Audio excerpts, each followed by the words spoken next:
हरे भरे जंगल में अली और बबलू बंदर हंसी और खेल साझा करते हैं। जीवन चंदवा के नीचे उनका बंधन मजबूत होता है।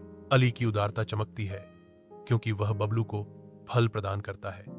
साझा खुशी के साथ उनकी दोस्ती को सील करता है। बबलू बंदर अली को घने जंगल से ले जाता है, एक प्राचीन जर्जर झोपड़ी का खुलासा करता है।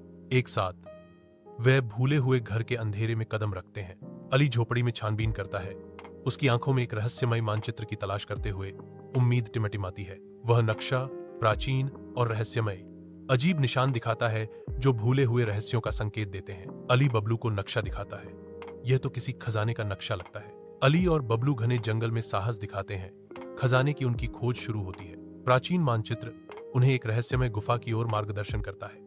आशा उनके कदमों का मार्गदर्शन करती है। निडर होकर वे जंगल की चुनौतियों का सामना करते हैं, उनका साहस अटूट है।